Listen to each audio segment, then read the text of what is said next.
The Tuesday it happened, I was late because of a dog. Not my dog. A golden retriever that had somehow gotten its leash wrapped around a parking meter outside my building, and the owner, a woman in a yellow rain jacket, was struggling with the knot while the dog spun in circles, making things worse. I stopped to help because I could not walk past it. By the time I got the leash free, I had missed my usual GO train by 4 minutes. 48 minutes until the next one. I did not want to stand on the platform for 48 minutes, so I walked up to King Street and found the first place with lights on. That was not chain. Aldgate Books and Coffee. I had passed it maybe a dozen times since moving to that neighborhood, but never gone in. It was the kind of place that looks like it has been there since before you were born and does not care whether you notice. Inside, it was narrow and warm. Bookshelves along both walls, a coffee counter at the back, 2 small tables near the window with mismatched chairs. The smell was old paper and dark roast. Maybe 4 people in the whole place. I got in line behind a woman with her back to me, scrolling through something on her phone, with the focused, slightly impatient look of someone who had a lot more to do before noon. When she reached the counter, she ordered without looking at the menu. Cortado, 2%, no sugar. Then she stepped aside and kept looking at her phone. I ordered an Americano. The barista was young, maybe 19, moving at his own pace. I paid, stepped back, and stood near the pickup end of the counter. The woman was still on her phone. She had dark hair pulled back loosely, like she had pinned it up in under a minute, and moved on. There was something about the way she stood that made me think she was used to waiting for things that were not moving fast enough. Her cortado came up first. The barista slid it toward her. She picked it up, took one careful sip, and her expression did not change. Then she looked sideways at me. Not the polite, nothing. Look people give strangers in line. She actually looked at me. Like she was checking something. Then she went back to her phone. I got my Americano. She had moved to the table closer to the window and opened a thin laptop. There were no other seats available except the second table, which was right beside hers, separated by maybe 2 feet. I sat down. She did not acknowledge this. I opened my work laptop and tried to focus on a cost analysis that had been waiting since Monday. I got about 3 paragraphs into a spreadsheet when she spoke without looking up. Your fan is running. I looked at her. Sorry? Your laptop fan. It's loud. She still had not looked up. Just so you know, right? I tilted the laptop slightly. Sorry about that. It's fine. A pause. Old machine? 3 years. That's not old. Apparently it is. She almost smiled at that. Not enough to commit to. She went back to her screen, and I went back to mine. And somehow that small exchange made the silence between us feel less like strangers, and more like coworkers who had not been properly introduced. We did not speak again before I had to leave for the next train. I packed up, put my jacket on, and picked up my bag. She was still typing. Have a good one, I said, because it felt strange to leave without saying anything. She looked up then. You too. Her eyes were a specific shade of brown, the kind that look amber in certain light. She held the look for exactly 1 second longer than she needed to. Then back to the screen. I walked out and got on the train and thought about the cortado order for most of the ride downtown. The next morning, I woke up 20 minutes early and could not go back to sleep. I told myself that was why I took the earlier train and walked past my usual place on Bay Street. Aldgate Books and Coffee opened at 7:30. I got there at 7:40. She was not there. I ordered my Americano and sat at the same table by the window and answered emails for 40 minutes and did not look at the door more than twice. That is not true. I looked at the door 6 times, but I left without seeing her and tried to care less about that than I did. On Thursday, she was there. Same table, same cortado, same focused quiet. I walked in and she did not look up immediately, but when I reached the counter, she spoke to the barista before I could. He'll have the Americano. Large. The barista looked at me. I nodded. I paid and went to the same table. She closed one of the browser tabs she had open and shifted her laptop slightly, which was as close to making room as someone like her probably ever got. "You remembered my order," I said. "It's not a complicated order. Still." She looked at me briefly. Still what? I did not have a good answer. She seemed to know that. "I'm Waverly," she said. Not warmly, but not cold either. Just informational. "Nathan." I stopped. "Wait, I'm on the list. Common name." I didn't say anything. "You were about to judge it." "I was going to say it suits you," she said, and went back to her work. Which is either a compliment or not, depending on what you think of the name. That was Waverly. She handed you something and then left you to figure out whether it was a gift. Over the next 2 weeks, the mornings built themselves into something neither of us named. I started taking the earlier train consistently. She was always there first, cortado, already beside her, laptop open. Some mornings we barely talked. Other mornings the conversation went sideways in directions I did not expect. She was an urban planner, working on a contract with the city of Toronto, around transit corridor development. She had opinions about infrastructure, the way other people had opinions about sports teams, specific. A little territorial, backed by things she had clearly read at length. Once she spent 6 minutes explaining why a particular stretch of the Eglinton crosstown had been a foreseeable disaster, and I did not understand half of it, but I did not want her to stop talking. She asked about my work with the same directness she applied to everything. I was an actuary at a mid-size firm. She did not do the thing most people do, which is nod politely, and then redirect to something more comfortable. She asked what the work actually felt like from the inside, like being very good at something that mostly makes other people's problems smaller, I said. She tilted her head. Is that enough? Most days. Most days is not the same as yes. No, I said, it's not. She looked at me for a second longer than usual, then went back to her screen, but the question stayed with me for most of the day. I learned other things. She kept a running list of every coffee she had ever rated, going back 4 years.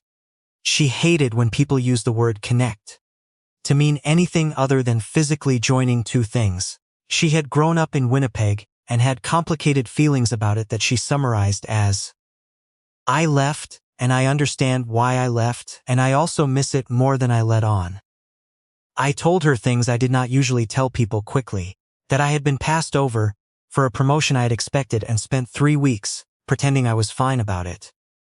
That I had moved to Toronto from Kingston 2 years ago and still sometimes felt like a guest in my own city. That my father had died when I was 26, and I still reached for my phone to tell him things before I remembered. She did not respond to that last one with the usual soft noise people make. She just said, "What kind of things?" "Weather mostly. He had bad knees. Always wanted a heads up." She nodded once, like that was exactly the right thing to miss.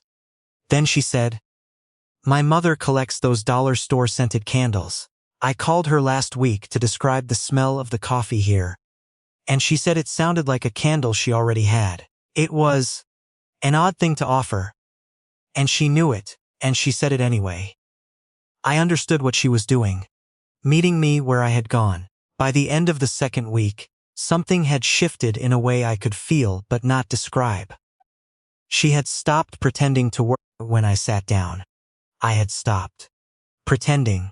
The train schedule was the reason I came in early. The table by the window had become something we both protected without discussing it. On a Friday afternoon, she texted me. We had exchanged numbers a week earlier for a reason neither of us had clearly articulated. The message was a link to a Transit Toronto forum thread about a project she had mentioned that morning, and below it she wrote, "This is exactly what I was talking about," the third comment specifically. I read the thread on the subway home and sent her a voice note of me, reading the third comment aloud.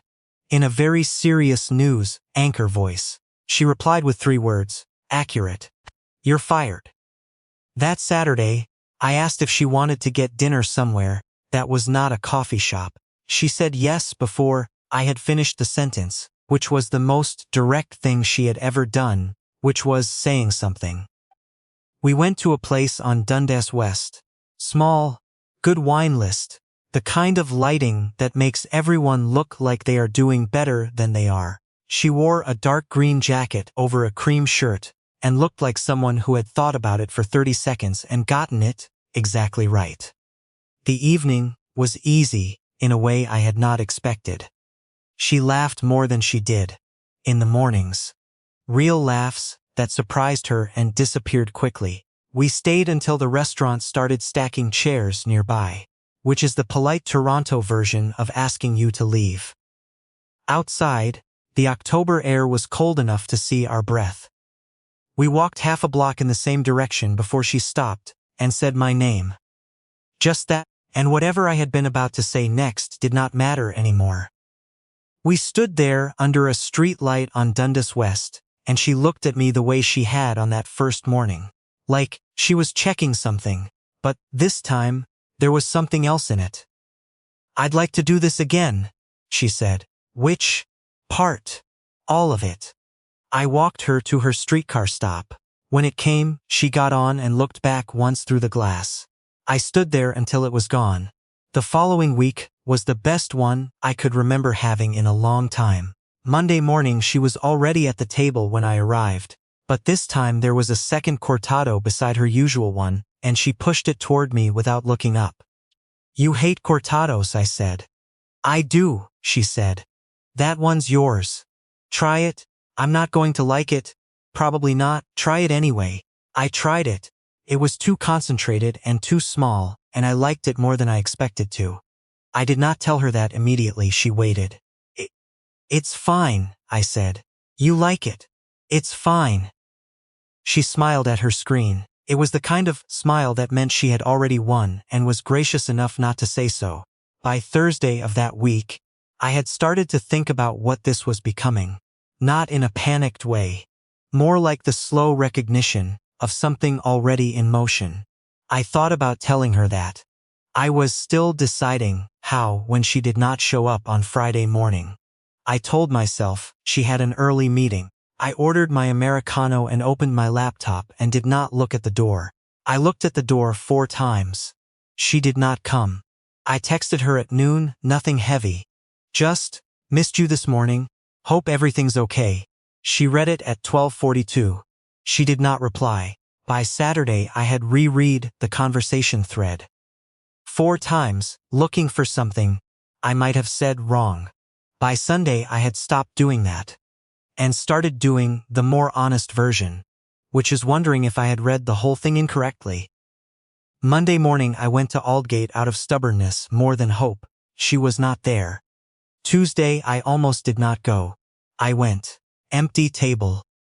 Wednesday morning, sitting across from that window table with my Americano going cold, I thought about how absurd it was to feel grief about something that had never been officially started. There was no agreement, no declaration, just cortados and a streetcar stop, and her saying all of it under a streetlight on a cold October night. I had built something large in my head out of very small materials. Then on Wednesday evening, a text. No greeting. Parkdale Canteen. Thursday 7 p.m. if you want. I stared at it for a while. Then I typed. "I'll be there." She was already seated when I arrived. She had a glass of water and she looked like someone who had rehearsed a version of this conversation and was not sure it would hold. That was the first time I had ever seen Waverly look unsteady. I sat down. I did not open with small talk. "You disappeared," I said. "I know. For a week. I know." The waiter came and we ordered things we were not going to think about eating. When he left, she put both hands flat on the table. "I got overwhelmed," she said. I waited. "I don't do that easily." She picked at the edge of the paper menu. "Get overwhelmed. I have a system. I know what I want from situations. I know what I'm willing to put in. I know how to read when something is going to cost me more than I planned for." And, she looked up. "You cost more than I planned for. Is that a problem?" It was. I needed a week to figure out if it still was. I looked at the water glass. And I'm here, she said. So, that was when the waiter came back with bread, and the moment shifted into something slightly less fragile. We ate and talked, and the conversation gradually moved back towards something that felt like us, which I was relieved to find still existed. But before the bill came, I said the thing I had been carrying since Wednesday. You could have just told me you needed space. One text. She nodded. Yes, instead of leaving me to wonder if I'd imagined the whole thing. Yes, she did not look away. That was the wrong call. I know that. I need you to understand it wasn't nothing. The silence. I know it wasn't nothing. Her voice was quieter than usual. That's actually why it was hard to break. I looked at her for a moment. What does that mean? She pressed her lips together, like she was deciding something. Then she said, There's something I need to tell you, and I need you not to say anything until I've finished. My stomach tightened the way it does before something you cannot predict. Okay. She drew a breath. The first morning, at Aldgate. That wasn't random for me. I kept my face still. What do you mean? I knew who you were before you walked in. She said it evenly, but her fingers had tightened against the table. Your firm was listed as a technical partner on a municipal risk assessment project I was involved in last spring. Your name came up in a document I reviewed. I looked you up. LinkedIn, some published work, a conference talk you gave in Ottawa that someone had posted online. The table noise around us kept going. I heard it from a slight distance. I found out which neighborhood you lived in from a bio on your firm's website. And I had been to Aldgate before. I knew you had a coffee place on Bay Street, but Aldgate was close to your building. She paused. I found a reason to be there that morning. The table by the window was deliberate. I set down my fork. The cortado order, I said slowly. She nodded. I drink flat whites. The cortado was something I read you could use to start a conversation with people who drink black coffee. That the size difference is noticeable enough to prompt a comment. She looked at the table. You didn't comment as it turned out. I commented on Thursday, yes. She looked up, but by Thursday it wasn't about the cortado anymore. The restaurant kept moving around us. Someone laughed at the bar. A kid at the table across from us was coloring something in a placemat. I looked at all of it and tried to find a fixed point. The fan comment, I said. Your fan was actually loud. But you used it. Yes. I sat with that for a moment. The order. When you ordered for me on Thursday, I had paid attention to what you ordered on Tuesday. Of course you had. She did not defend herself. She waited. How long had you been planning to tell me this? I asked. I decided the night of dinner. She said it carefully. When you walked me to the streetcar stop. I knew if I didn't tell you, I would have to stop. Because keeping it would have made everything after it feel like something I had built without your knowledge, and I could not do that. But you disappeared first. Yes, because I did not know how to say it and still have you look at me the same way. I pushed my water glass a quarter turn. You should have known that was a risk either way. I know. Telling me was also a risk. The larger one, she said quietly. I thought about the morning she had ordered for me. The transit forum thread. The voice note. The way she had said all of it and meant it. I thought about how something can start as a calculation and still become the realest thing in a room. This is a lot to process, I said. I know. I need some time. She nodded once. You should have it. I paid my half of the bill. We walked out separately, which was the most honest thing either of us could have done. I took the Queen streetcar home and watched the city go by in the dark and tried to figure out what exactly I was upset about. By the time I got off at Roncesvalles, I had a clearer answer. It was not that she had looked me up. People did that. It was not even that she had chosen the coffee shop. The part that sat heaviest was the constructed accident of it. The deliberate first impression designed to look like chance, the way I had believed it completely, and built everything after it on top of that belief. But I also kept returning to Thursday, at the restaurant. The way she had said I could have kept it. The way she had chosen not to, the specific cost of that choice, sitting across from her all evening, watching her not defend herself once.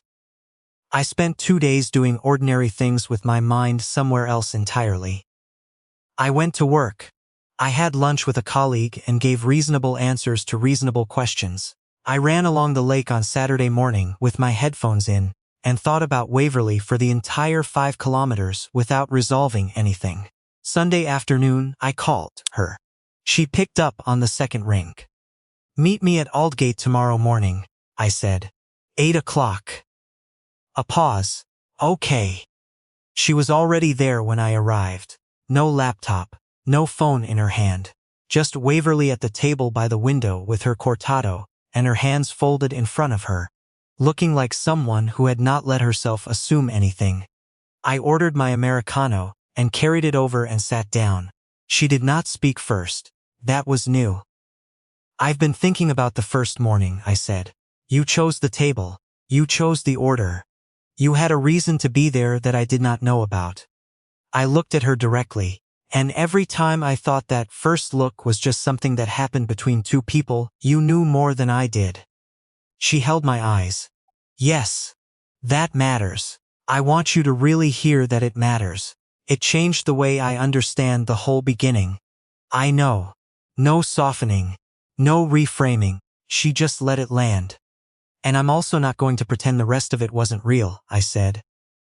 "The mornings. The thread about Eglinton. Your mother and the candle. The dinner. Walking you to the streetcar." I picked up my coffee. None of that felt like something being managed. Her fingers moved once against the table. "It wasn't. I know." I looked at her. "But if we keep going from here, I need honesty to come before strategy. Every time." "Yes, not because it's easy. It isn't," she said. "I am not naturally built for it." "I know. I'm asking anyway." She looked at me for a long moment. Then she reached into the inside pocket of her coat and pulled out a small card, the kind that come in gift bags. She put it on the table and slid it toward me without saying anything. I picked it up. On the inside, in her handwriting, which was smaller and neater than I expected. No research, no positioning. Just this. I read it twice. Then I set it down on the table between us. "We start from here," I said. She nodded, and, for the first time since I had known her, she did not look like she was managing the outcome. She just looked like a person sitting across from someone she had chosen, without a plan, for what came next. Outside, the morning was doing what October mornings in Toronto do. Gray, and a little cold, and smelling like wet leaves, the kind of weather that makes the coffee taste better, and the room feels smaller in a good way. We sat there for a long time, long enough that her cortado went cool, and I offered to get her another one. And she said yes, and when I came back with it, she was still at the same table, same chair, same window, but everything between us had shifted just enough to feel like something neither of us had planned.